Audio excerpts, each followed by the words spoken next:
اعوذ باللہ السمیع العلیم من الشیطان اللعین الرجیم بسم اللہ الرحمن الرحیم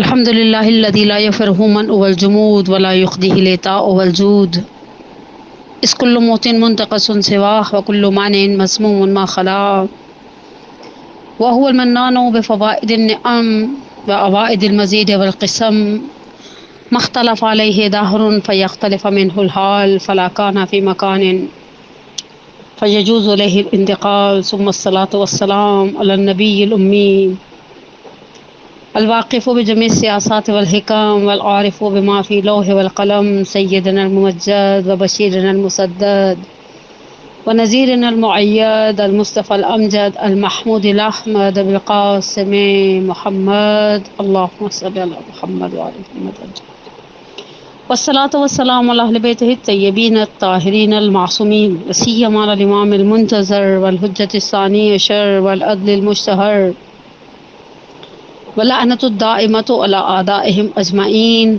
من الآن إلى قيام يوم الدين. أما بعد فقد قال الله تبارك وتعالى في أحسن كتابه وهو أصدق القائلين بسم الله الرحمن الرحيم والفجر وليال عشر. ہم نے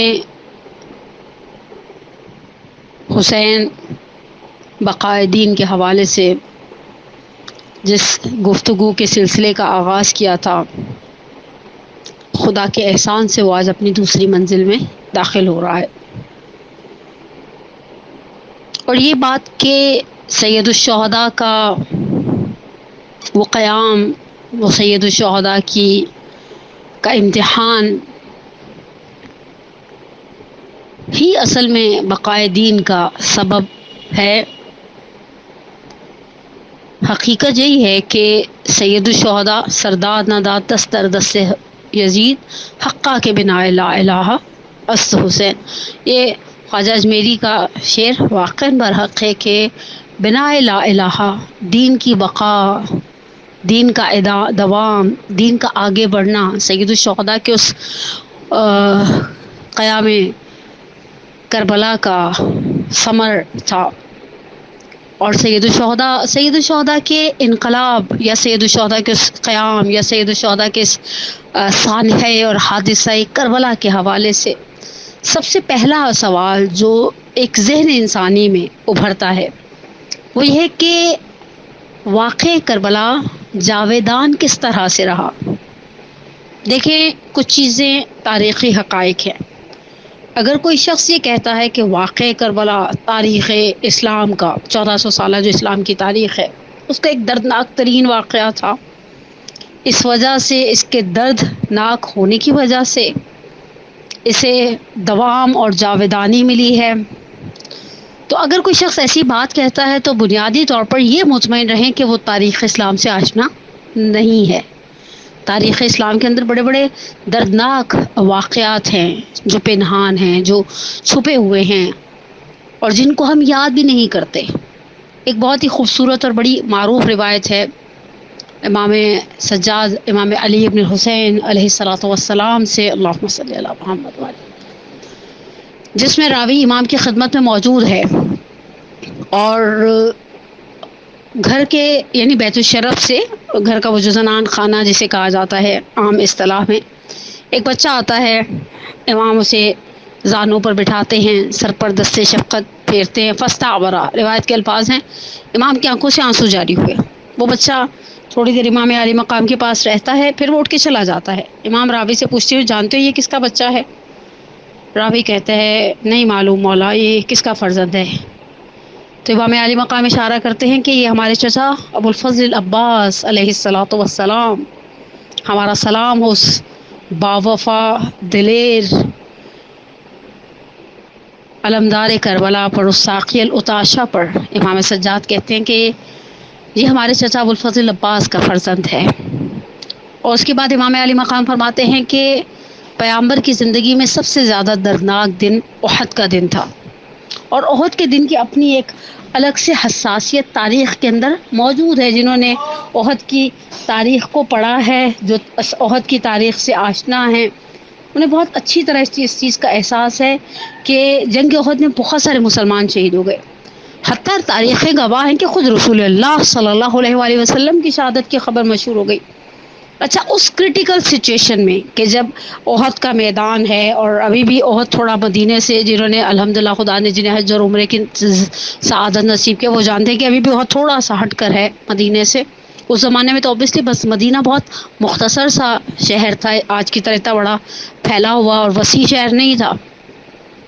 تو شہدائے احد کی لاشیں زمین پر بکھری پڑی تھی. تاریخ گواہ ہے کہ شہدائے احد کی میں سے بعض کی لاشوں کی بے حرمتی کی گئی تھی. خود سید الشہداء اس زمانے تک لسان رسول اللہ صلی اللہ علیہ وآلہ وسلم سے، اس لسان سے جس کے لیے پروردگار عالم کہتا ہے بسم اللہ الرحمن الرحیم والنجم وما ہوا وما ضل صاحبکم وما غوا وما ینطق عن الہویٰ ان ہو الا وحی یوحیٰ.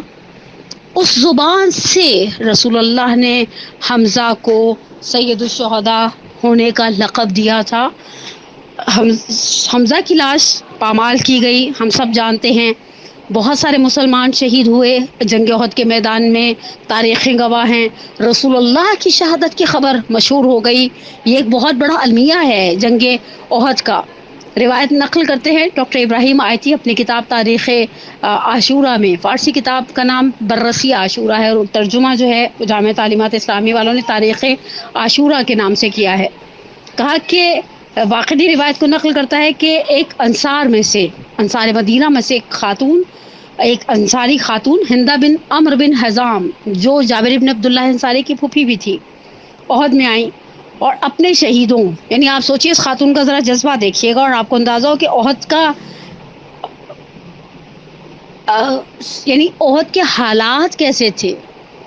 احد کس قدر بڑا سانحہ تھا اس مسلمانوں کے قلیل اور مختصر سے گروہ سے جو بھی کچھ عرصہ پہلے بدر کی جنگ سے فارغ ہوئے ہیں گویا. تو کہا کہ احد، جابر ابن عبداللہ انصاری کی پھوپھی ہیں، احد کے میدان میں آئیں اور اپنے شہیدوں یعنی اپنے بیٹے خلاد بن عمرو، اپنے شوہر عمرو بن جموح اور اپنے بھائی عبداللہ ابن عمرو کی لاشوں کو فرش خاک سے سمیٹا اور تینوں شہیدوں کو ایک اونٹ پر بار کر کے مدینہ روانہ ہوئی ہیں. البتہ ڈاکٹر ابراہیم آیتی نے تو یہیں تک اس واقعے کی طرف اشارہ کیا. بعض دوسری تواریخ میں ملتا ہے کہ جب یہ اونٹ کو گھسیٹتی تھی مدینے کی طرف تو اونٹ حرکت نہیں کرتا تھا، یعنی سموتھ نہیں چلتا تھا، آرام سے نہیں چلتا تھا، گویا اونٹ کو گھسیٹنا پڑتا تھا. اور جب یہ احد کی طرف اونٹ کا چہرہ کرتی تھی تو اونٹ بڑی تیزی کے ساتھ آگے حرکت کرتا تھا. اور راستے میں ان کی امہات المومنین سے ملاقات ہوئی تو انہوں نے یہ سوال بھی کیا کہ پتہ نہیں کیا وجہ ہے جب میں سے اونٹ کو مدینے کی طرف لے کر جاتی ہوں تو یہ اونٹ آگے حرکت نہیں کرتا. تو کسی نے آگے سے کہا کہ شاید بار زیادہ ہے، یعنی وزن زیادہ ہے، 3 لاشیں تم نے اس کے اوپر ڈالی ہوئی ہیں، اس ایک اونٹ کے اوپر. تو اس نے کہا لیکن جب میں احد کی طرف کرتی ہوں تو یہ بہت تیزی سے چلتا ہے. کہا تو بس رسول خدا سے ملاقات ہو تو رسول خدا سے کے سامنے یہ اپنا معاملہ رکھو کہ کیوں اونٹ اس طرح سے کرتا ہے، مدینے کی طرف نہیں جانا چاہتا، گویا وہ احد کے میدان کی طرف جانا چاہتا ہے. لیکن آپ اس خاتون کی جرت دیکھیے، راستے میں جب ان کے ازواج رسول خدا سے ملاقات ہوئی ہے احد اور مدینے کے درمیان، جن کو مدینے میں خبر ملی کہ رسول اللہ کی شہادت ہو گئی ہے تو سخت پریشان تھی امہات المومنین ازواج رسول صلی اللہ علیہ وآلہ وسلم. ان میں سے ایک نے پوچھا کہو کیا خبر ہے. اب آپ اس خاتون کا ذرا اسلام اور ایمان کا اندازہ کیجئے اور اس دن کی سختی کا اندازہ کیجئے. اس خاتون کے ساتھ جو اونٹ ہے اس پر ان کے بیٹے خلاد بن عمرو، شوہر عمرو بن جموح اور بھائی عبداللہ ابن عمرو کی لاشیں ہیں. یہ 3 کتنے حساس رشتے ہیں. یہ ہم سب خواتین ان رشتوں کی حساسیت اور ان کی اپنی زندگی کے اندر اہمیت سے بہت اچھی طرح سے آ گئے نا. اور یہ ان تینوں کی لاشوں کو میں تو کہتی ہوں سلام ہے ان خواتین پر. یہ وہ عورتیں جنہوں نے زندگی کا کچھ حصہ کفر کی گمراہی میں گزارا ہے لیکن جب ایمان لے کر آئیں تو کس کمال کا ایمان لے کر آئیں. کہا کہ یہ ان میں سے ایک امہات المومنین میں سے کسی ایک نے ہندا سے پوچھا کہ کہو کیا خبر ہے. کہا بڑی اچھی خبر ہے، رسول اللہ صلی اللہ علیہ وآلہ وسلم زندہ و سلامت ہیں، اس کے علاوہ کوئی بھی مصیبت آئے تو کوئی بات نہیں ہے. آپ سوچئے یہ مسلمان عورت جو اپنے عزیز، صرف عزیز نہیں قریبی ترین رشتے، بھائی، بیٹا، شوہر، یہ عورت کی سلطنت ہوتے ہیں عزیزان من، یہ رشتے لے کر یہ مدینے میں دفن کرنے کے لیے لے کے جا رہی ہے، اور اس کی قوت ایمانی کس کمال کی، اس کا حوصلہ کتنا بلند ہے. یہ زوجہ رسول کو پلٹ کر کہہ رہی ہے رسول اللہ زندہ ہیں تو پھر کیا کم ہے. اس خوشخبری کے ہوتے ہوئے کون سی خبر ہے جو ہمیں افسردہ کرتی ہے. اور کہا اس کے بعد بھی عہد سے اور کئی خوشخبریاں لائی ہوں. ایک تو یہ کہ متعدد مسلمانوں کو شہادت کی سعادت نصیب ہوئی. دوسری سورہ احزاب کی آیت نمبر 25 نازل ہوئی کہ اللہ نے غصے میں بھرے ہوئے کافروں کو پسپا کر دیے، انہیں کچھ فائدہ نہیں ہوا، اور اللہ نے مسلمانوں کو مزید خون خرابے سے بچا لیا، اور اللہ قدرت والا اور عزت والا ہے. لیکن شہدائے احد، ان کی لاشوں کو دیکھنا، حمزہ سید الشہداء کی لاش کا مشاہدہ کرنا قلب نازنین رسول اللہ کے لیے کس قدر گراں تھا کہ چوتھے امام راوی سے کہتے ہیں رسول کی زندگی کا دردناک ترین دن احد کا دن تھا. ہم نے بعض بزرگ علماء اپنے بعض اساتذہ سے سنا ہے کہ جب میدان احد میں حمزہ کی لاش پر پہنچے ہیں سید سرور کائنات محمد مصطفیٰ صلی اللہ علیہ وآلہ وسلم،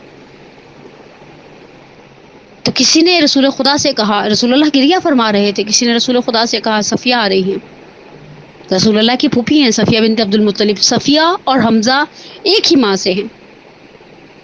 تو رسول اللہ نے کہا صفیہ کو فوراً نہیں آنے دینا لاشیں حمزہ پر، اور کسی کو بھیج کے کہا روک دو صفیہ جہاں پر بھی ہیں.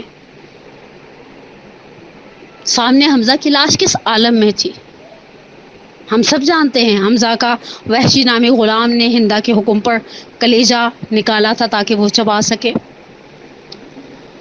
ہم تو زیارت عاشورہ کے ان الفاظ سے الحمدللہ آشنا ہیں، والآکلۃ الاکباد اللعین ابن اللعین علی لسان کا ولسان نبی کا صلی اللہ علیہ وآلہ وسلم.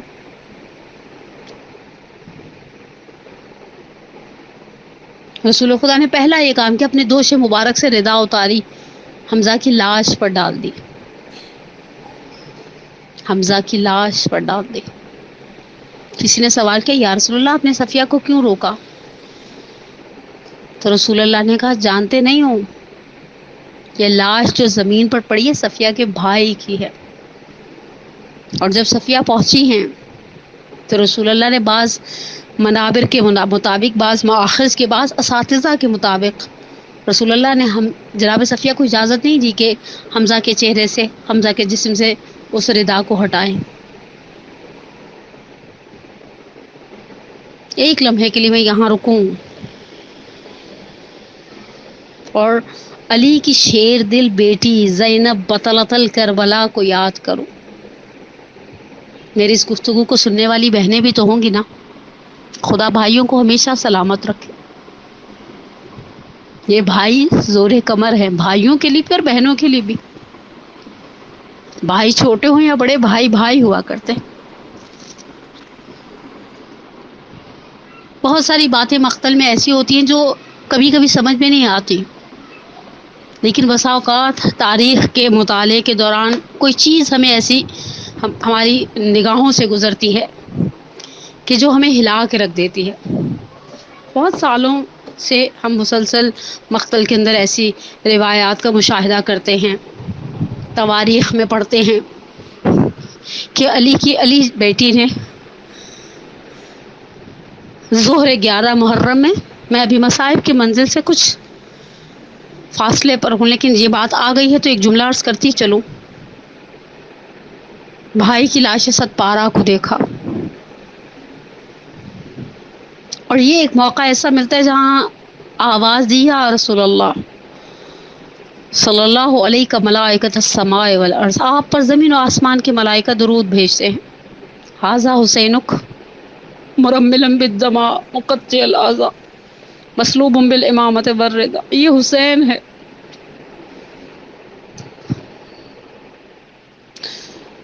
جس کے اعضاء کو منقطع کر دیا گیا ہے، کاٹ دیا گیا ہے. مرملا بالدماء، جو اپنے ہی خون کے اندر لت پت ہے. مسلوب بالامامۃ والرضا، میرے تو بھائی کا امامہ اور رضا لوٹ لیا گیا. میرا دل کہتا ہے، میں کوئی مقتل تاریخ نہیں پڑھی، لیکن جناب زینب کبریٰ سلام اللہ علیہا نے، انسان اپنے خاندان کے بڑوں کے واقعات کو ہمیشہ سنتا ہے اپنے بڑوں سے. ثانیہ زہرا نے سنا ہوگا کہ احد کے میدان میں رسول اللہ نے حمزہ کی لاش پر کپڑا ڈال دیا تھا، اس لیے کہ صفیہ نہ دیکھ لے۔ تو بعید نہیں ہے قبر پیغمبر کی طرف رخ کر کے آواز دی ہو، یا رسول اللہ وہ احد کا میدان تھا، آپ نے حمزہ کی لاش پر کپڑا ڈال دیا، صفیہ نہ دیکھے، آئیے حسین کی لاش پر بھی تو کپڑا ڈالیے، میں یہاں سے گزروں گی کس طرح سے دیکھوں گی۔ لیکن رسول اللہ کی زندگی کا دردناک ترین دن احد کا دن تھا۔ مدینے کے گھروں سے گریہ و نالہ کی آواز بلند تھی، لیکن احد اپنی آب و تاب کے ساتھ آج ہمارے درمیان زندہ نہیں ہے، بلکہ بہت ساری مسلمانوں کی تعداد ایسی ہے جو احد کی جزیات سے واقف نہیں ہیں، آگاہ نہیں ہیں۔ مثلا احد کے شہداء کے بارے میں، جزیات کے بارے میں ہم باخبر نہیں ہیں، شہداء کی ترتیب کے اندر ہم باخبر نہیں ہیں، حتیٰ بعید نہیں ہے کہ میرے سننے والی بہنوں میں، بیٹیوں میں، بہرحال مائیں یقیناً مخاطب نہیں کی جا سکتی ان کی فضیلت اور احترام کی بنا پر، شاید بہت سارے لوگ احد کی تاریخ سے بھی آگاہ نہ ہوں کہ احد کا دن کون سا دن تھا اسلامک کیلنڈر کے اندر، تقویم شیعہ کے اندر، اور سال کون سا تھا۔ لیکن اس کے بعد ہم آتے ہیں اور ایک قدم آگے بڑھتے ہیں اور ہم دیکھتے ہیں کہ واقع کربلا محض یہ نہیں کہ اپنی آب و تاب کے ساتھ زندہ ہے، بلکہ واقع کربلا اپنی بہت ساری جزیات کے ساتھ ہمارے پاس زندہ ہے۔ ہر سال واقع کربلا کی یاد منائی جاتی ہے، ہر سال واقع کربلا کو ممبروں سے دہرایا جاتا ہے۔ ہم واقع کربلا کو، اصل واقع کربلا گویا ہمارے دلوں میں بستا ہے، سید الشہداء کی مصیبت، اور کس طرح سے ہم سید الشہداء کی مصیبت کو بلا دیں، جبکہ ہمارے سامنے روایت ہے امالی شیخ صدوق کی علیہ الرحمہ، بحار الانوار علامہ مجلسی علیہ الرحمہ، عوالم اور لہو سید ابن طاؤس علیہ الرحمہ کہ امام حسن مجتبیٰ علیہ السلام کا جملہ، ان الذی یؤتی الی سم یجس الی فاقتل بہ ولکن لا یومک یومک یا ابا عبداللہ، جو چیز میری شہادت کا سبب بنے گی وہ ایک زہر ہے جو میرے حلق میں ڈال دیا جائے گا، لیکن لا یومک یومک یا ابا عبداللہ، حسین تمہارے دن جیسا کوئی دن نہیں ہوگا۔ آپ سوچئے یہ جملے کسی خطیب کی زبان سے نکلے ہوئے جملے نہیں ہیں، کسی عالم کی زبان سے نکلے ہوئے جملے نہیں ہیں، یہ معصوم کی زبان سے نکلے ہوئے جملے ہیں، اس ذات بابرکت کی زبان سے نکلے ہوئے جملے جن کی تائید کے لیے 8ویں امام سامن الحجج علی ابن موسیٰ رضا علیہ الصلوۃ والسلام فرماتے ہیں، لا یقاس بنا احد، کسی کو ہم سے قیاس نہیں کرنا، اہل بیت کے ساتھ کسی کا قیاس نہیں ہے، معصومین کے ساتھ کسی کا قیاس نہیں، کسی کا مقابلہ نہیں ہے۔ اس زبان سے امام حسن مجتبیٰ علیہ السلام کی لا یوم کا یوم کا یا ابا عبداللہ، حسین تمہارے دن جیسا کوئی دن نہیں ہوگا، وہ دن آب و تاب کے ساتھ زندہ ہے، اور اس دن نے پچھلے حوادث یعنی اس حادثے نے، وہ حادثہ ان پچھلے حوادث کے اوپر غالب نظر آتا ہے، واقع کربلا، حادثہ کربلا۔ اچھا، ہم اب اپنی گفتگو کو ایک قدم اور آگے بڑھاتے ہیں۔ ہم نے کہا نا کہ اگر ہم صرف تاریخ اسلام تک، ابھی میں تاریخ انسانیت کی بات نہیں کر رہی، ورنہ تاریخ انسانیت بھی بھری ہوئی ہے دردناک واقعات کے ساتھ، فجیع واقعات کے ساتھ، لیکن سید الشہداء کے ساتھ جو کیا گیا، بقول روضہ ہی استاد کا ایک جملہ، اقشعرت بہ الجلود، اس کو تو سن کے انسان کے رونگٹے کھڑے ہو جاتے ہیں۔ جو اہل حرم کے ساتھ کیا گیا وہ کیا کم المیہ تھا۔ ہم تاریخ اسلام کی جب بات کرتے ہیں تو شہادت سید الشہداء واقع طف سے پہلے، حادثہ کربلا سے پہلے دردناک ترین دن تاریخ اسلام کے اندر احد کا دن تھا۔ اب ہم ایک قدم اور آگے بڑھتے ہیں۔ اگر مہدی پیشوائی کی کتاب ہے سیرہ پیشوایان، مہدی پیشوائی آتھر ہیں کتاب میں، معصومین علیہ السلام کی زندگی کے حوالے سے کچھ چیزیں ہیں، کچھ مطالب ہیں، اور بڑی خوبصورت اور نفیس کتاب ہے. اس کے اندر وہ معصوم سے روایت کو نقل کرتے ہیں کہ واقعہ کربلا کے بعد ہم اہل بیت پر دردناک ترین واقعہ جو ہے وہ واقعہ فخ ہے. اب میں فی الوقت واقعہ فخ کی جزیات کی طرف واقعہ فخ کی جزیات کی طرف نہیں جانا چاہتی، لیکن سوال یہ پیدا ہوتا ہے کہ واقعہ کربلا نے کے اندر ایک عجیب سی بات ہے کہ واقعہ کربلا سے پہلے کے واقعات اور واقعہ کربلا کے بعد کے حوادث کو اگر ہم مد نظر رکھ کر بات کریں تو واقعہ کربلا جو ہے وہ اپنی نوعیت کا، اپنی انداز کا ایک الگ سے منفرد اور منحصر بے فرد قسم کا حادثہ محسوس ہوتا ہے. اس حادثے کی بقا کا راز کیا تھا؟ اچھا، واقع فخ کی طرف میں کل کی گفتگو میں انشاءاللہ تھوڑا سا سرسری سے اشارہ کروں گی کہ اس واقع فخ کے اندر خاندان بنو ہاشم کے بزرگان کے اوپر کیا مصیبت اور کیا مظالم ڈھائے گئے. لیکن اس واقع کربلا کو کچھ عوامل نے زندہ رکھا، جاویداں کر دیا.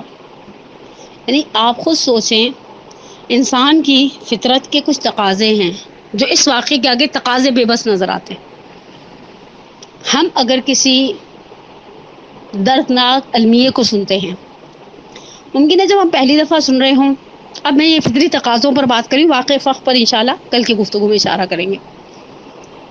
انسان کی فطرت کا تقاضا اور مزاج ایسا ہے کہ پہلی مرتبہ جب ہم کسی المیے کو سنتے ہیں، کسی دردناک واقعے کو دیکھتے ہیں، سنتے ہیں، تو ہماری آنکھوں میں آنسو آ جاتے ہیں، ہمارا دل غمزدہ ہو جاتا ہے.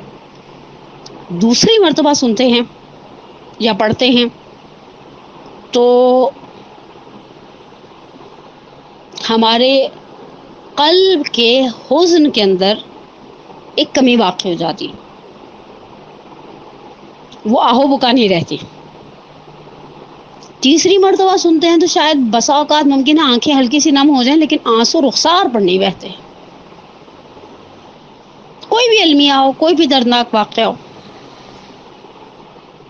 لیکن سید الشہداء کی یاد، انا لقتل الحسین حرارۃ فی قلوب المؤمنین لا تبرد ابدا. قتل حسین کے لیے مومنین کے دلوں میں ایک آگ ہے جو کبھی ٹھنڈی نہیں ہوگی. لیکن واقعہ کربلا برعکس ہے. نوعاً ہمارے پاکستان ہندوستان کا مصائب کے بارے میں کچھ مزاج ہے، ہم 5 کے بعد ایک ترتیب کے ساتھ شہادتیں پڑھی جاتی. نوعاً ہمارے برصغیر پاک و ہند میں 8 محرم کو، گرچہ ابھی 8 محرم میں کچھ دن باقی ہیں، لیکن 8 محرم کو تذکرہ علمدار کربلا ہوتا ہے. ہم اگر 8 محرم کو صبح ایک مجلس سنتے ہیں، جو ہمارا خواتین کا ایک مزاج اکثر امام بارگاہ میں صبح 11 بجے والے ٹائم پر مجلسیں برپا ہوتی ہیں. میں قربان ہو جاؤں ذکر سید الشہداء کی حلاوت کے، اس آگ کے جو مومنین کے دلوں میں ہے. وہ لوگ جو سارا سال 355 دن صبح کے ٹائم میں کہیں نہیں نکلتے مجلس کے لیے، وہ بھی جاتے ہیں اور چاہتے ہیں کہ ذاکرہ کے پاس جگہ ملے، ذاکرہ کو دیکھ سکے، اچھی طرح سے خطابت کو سننے کا حق ادا کر سکیں. صبح مصائب ابو الفضل عباس پڑھے جاتے ہیں، ہماری آنکھوں سے آنسو بہتے ہیں، ہم اس علمدار کربلا کی یاد میں آنسو بہاتے ہیں. بسا اوقات شام 4 بجے پھر ایک مجلس میں جانے کی خدا توفیق دے دیتا ہے. سید کونین ہم سب سے انشاءاللہ راضی ہوں. پھر خدا کی سعادت ہماری شامل حال ہوتی ہے، نصیب ہوتی ہے. ہم پھر ایک فرش ادا پر جاتے ہیں، پھر تذکرہ علمدار کربلا ہے، پھر آنکھوں میں آنسوؤں کا سیلاب ہے. پھر ہم گھر آنے تک بسا اوقات جناب ام البنین کے ان اشعار کو زیر لب پڑھتے ہیں. دیکھا ہے جس نے حملہ عباس نامور تھے، اس کے ساتھ اور بھی کرار کے پسر، سنتی ہوں ہاتھ کٹنے پہ زخمی ہوا تھا سر، یارب گرا تھا کیسے میرا لال خاک پر، ہوتی جو تیغ پاس نہ آتا کوئی نظر، ام البنین کہہ کے پکارے نہ کوئی، آتے ہیں مجھ کو یاد وہ شیران حیدری، جب تک تھے میرے لال میں ام البنین تھی، اجڑی ایسی گود کہ اب کچھ نہیں رہی. رات کو بسا اوقات 9 بجے جو ایسی مجالس ہوتے ہیں جن میں خواتین اور مرد حضرات شرکت کرتے ہیں، واپس تذکرہ کربلا ہے، واپس وہی مصیبت ہے، وہی شہادت ہے. لیکن ایسا نہیں ہے کہ ہم کہیں رات کی مجلس میں آنکھ میں آنسو نہیں تھے. یہ ایک خاص الگ سے عنایت ہے. ان شہداء کی عظمت تھی، ان شہداء کی کا مقام ہی الگ ہے. آپ شہداء کربلا کو بھی دوسروں کے ساتھ اتنی آسانی سے، یعنی اصلا کیا قیاس کر ہی نہیں سکتے شہداء کربلا کو.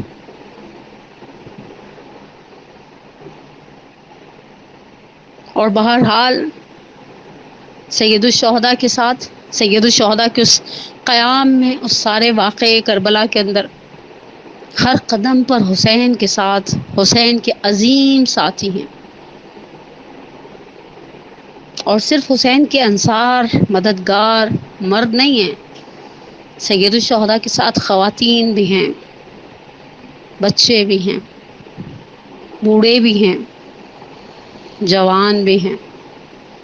میں قربان ہو جاؤں سید الشہداء آپ پر، آپ کے ساتھ ان افراد پر جنہوں نے اپنا لہو بہا دیا، دین پر آنچ نہیں آنے دی. محرم الحرام کی 2 تاریخ ہو گئی.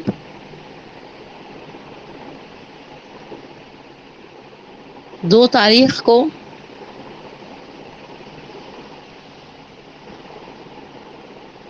اہل حرم کا ورود سرزمین کربلا پر پڑھا جاتا ہے. حسین 2 محرم کو کربلا کی سرزمین پر داخل ہوئے تھے نا. روایات، منابر، مقاتل بعض جملوں کو نقل کرتے ہیں کہ سید الشہداء جب سرزمین کربلا میں پہنچے تو راہوار نے آگے، گھوڑے نے، ذوالجناح نے آگے بڑھنے سے انکار کر دیا سید الشہداء کی سواری نے. برصغیر پاک و ہند کے بعض نامور علماء کہتے ہیں امام حسین نے 7 سواریاں بدلی، 7 راہوار بدلے، لیکن کوئی راہوار آگے نہیں بڑھتا. سید الشہداء نے کہا یہاں رہنے والوں کو بلایا جائے. کچھ لوگ بنی اسد، جو قبیلہ بنی اسد کچھ فاصلے پر مقیم تھا، انہیں بلایا گیا. امام نے پوچھا اس زمین کو کیا کہتے ہیں؟ جواب ملا، کسی نے کہا مولا اسے نینوا کہتے ہیں، کسی نے کہا اسے غادریہ کہتے ہیں، کسی نے کہا اسے شط الفرات کہتے ہیں.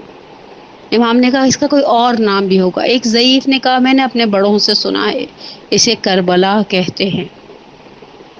کربلا کا نام سننا تھا. امام حسین نے عباس کو آواز دے کر کہا عباس، سامان سفر سواریوں سے اتار دیا جائے، محفوظ قافلہ ہے، عباس جو زندہ ہے.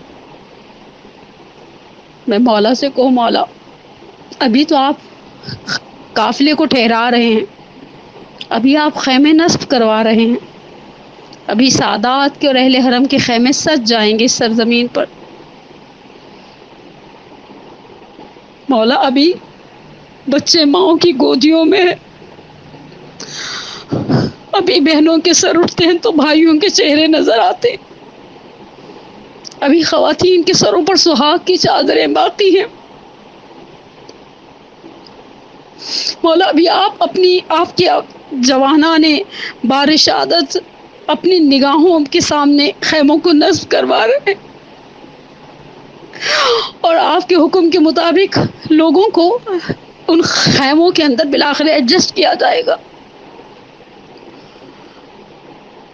اور یہ اپنے خیموں میں محو آرام ہوں گے. یہ 2 محرم کا دن ہے، صرف 8 دن کی بات ہے. میرا سلام ہو آپ کی اس مظلومہ بہن پر کہ جس کی نگاہوں کے سامنے ان خیموں کو آگ لگا دی جائے گی.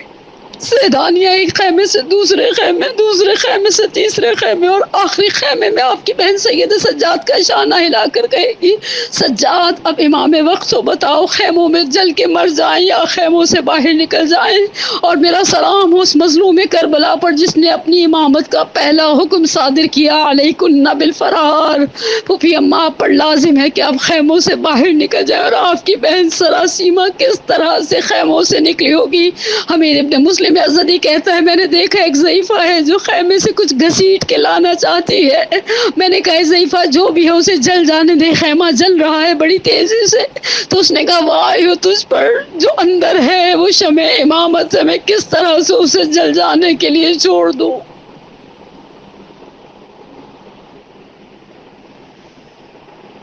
وَسَيَعْلَمُ الَّذِينَ ظَلَمُوا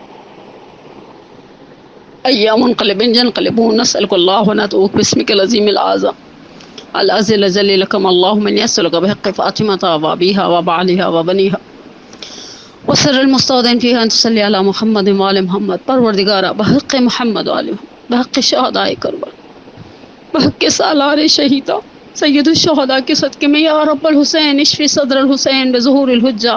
خدایا ہمارے ولی کے ظہور میں تعجیل فرما، ہمارے گناہ کبیرہ و صغیرہ کو معاف فرما، ہمارے پریشان حالوں کی پریشانی کو دور فرما، ہمارے بیماروں کو شفا عاجلہ و کاملہ عطا فرما. ہمارے مرحومین کی خصوص میں کچھ مرحومین کے لیے خصوصی طور پر اپنے والدین مرحوم والدین کے لیے دعا گو ہوں. پروردگارہ انہیں اپنی جوار رحمت میں اعلیٰ علیین میں جگہ عطا فرما. پروردگارہ ہمیں ہمارے والدین کے لیے، ہماری اولاد کو ہمارے لیے باقیات الصالحات میں سے قرار دے. ہم سب کا خاتمہ بالایمان فرما. اس محرم الحرام میں ہمیں قلب نازنین سیدہ کونین کو خوش کرنے کی توفیق اور سعادت عنایت فرما. السلام علیکم ورحمۃ اللہ.